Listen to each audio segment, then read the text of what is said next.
Welcome, this is Jen, the Liberty Lion, and I'm going to go over really quick just this quote from a case law, United States versus Woodbury and Minot, page 76. And you can easily find this online by just Googling the words. Quote, where the United States own land situated, so that's situ, situs, situated, within the limits of particular states. Article 1, Section 8, Clause 17 mentions that places purchased from particular states, okay, or their jurisdiction is within particular states. So the particular states appears to be the free, sovereign, and independent states mentioned in the Articles of Confederation. The states are and shall remain free, sovereign, and independent. Continuing, and over which they have no cession of jurisdiction. So some states ceded all rights to those lands used by the federal government for military purposes called United States. Some states ceded some jurisdiction and other states ceded all jurisdiction. So when they cede jurisdiction, they cede everything that's required of them in the Constitution, but they keep some, all, or none for themselves.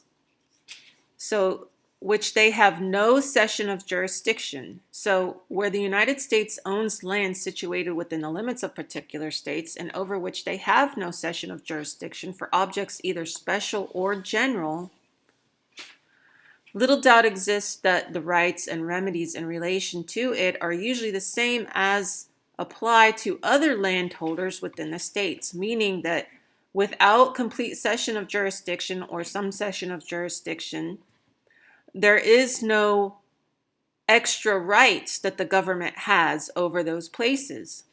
They have no more right than any other person who purchases lands within a state.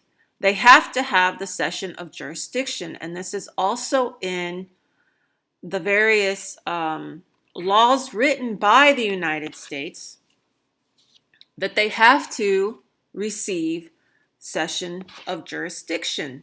So it's not enough just that they buy the lands. They also have to have cession of jurisdiction, meaning they have to have legislative power over those lands ceded to the federal government called United States, which was created for erection of military posts. So let's read it without my interruption. Where the United States own land situated within the limits of particular states and over which they have no cession of jurisdiction for objects either special or general, little doubt exists that the rights and remedies in relation to it are usually the same as apply to other landholders within the states. The United States versus 1 Woodbury and Minot, page 76. So here we have where the federal government, according to Article 1, Section 8, Clause 17, has purchased lands for the erection of forts, which is all they can do when it comes to land. They could purchase the lands within the states, and they can make laws for the seat, and they can make laws for the lands they purchase. And when they purchase them from something called particular states. Capital S, particular states, and over which they have no cession of jurisdiction. So authority to make law was not ceded to those lands to the federal government for objects either special or general. So no special jurisdiction and no general jurisdiction. Little doubt exists that the rights and remedies in relation to it are usually the same as apply to other landholders within the states. So they have no extra rights. They have no right to do anything more than you or I do when they don't receive the cession of jurisdiction from the state over the lands that the federal government purchased for the erection of forts. This is what Article 1, Section 8, Clause 17 is telling you, is that they have all rights over making all laws at the seat of government, and they have like authority at the places they purchased for defense, for erection of defense forts, post arsenals. Well, all the forts, posts, arsenals, dockyards used for military are called, quote, posts. They have no extra jurisdiction or extra authority to make law unless the states cede that jurisdiction. So not only do they have to sell the land, but they also have to cede the right to make law for the land. So the Constitution doesn't exist except on federal lands, and then only when the states have ceded the jurisdiction to those lands. Both have to occur. They have to sell the lands, and they have to make a cession of jurisdiction. These are called cession laws, and each state has their own cession laws to the authority that they ceded to the federal government over those particular lands. The federal government has no authority over any lands it hasn't, one, purchased, and two, received cession of jurisdiction from that particular independent, free, sovereign, and independent state. So when you claim to be in the state of Virginia, you're claiming to be under federal authority and under the jurisdiction that was ceded to the federal government for the places that they purchased.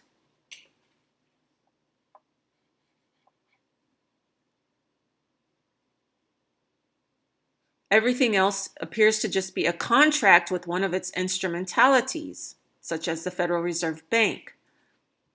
Taxes do not apply to people off federal lands, and the reason why is because taxation in the Constitution wasn't something that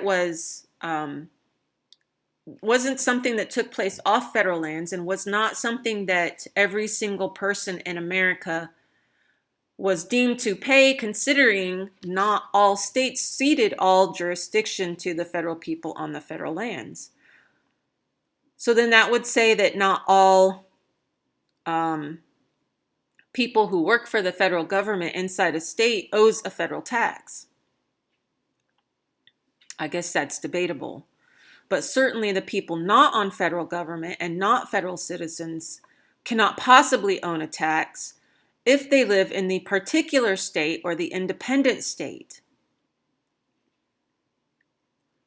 If they live in the state of Virginia, which is the state created by the federal government, and they choose to be contracted with to pay federal taxes because they're claiming to be in the state of the federal government, then that's something that they've done individually.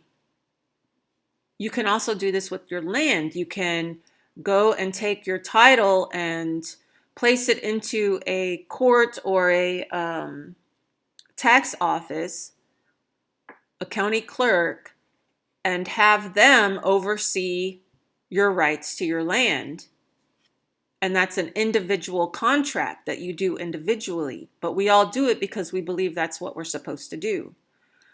And ancient law says that the way in is the way out. And Napolitano has said the way in is the way out. But I've called the county clerks and I've asked them, what's the process for removing my land from within the United States, from the federal sphere, out of the state of, and return it to the independent state, which would be the Republic of.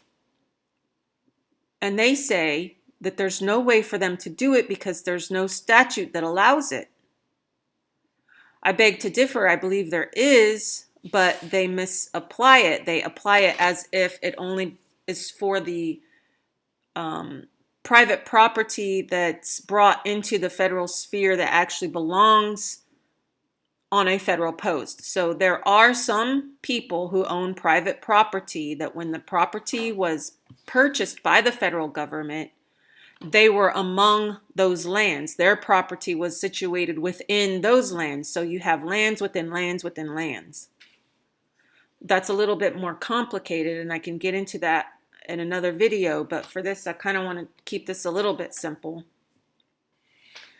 And Eisenhower and the reports that he had a committee write, do the research on and write based on all the papers and land holdings that the federal government owns and the cession or non-cession of jurisdiction over all those lands, which includes the inventory report. The inventory report shows all the lands and the cession of jurisdiction, and I've gone over that, and you can find that in my videos.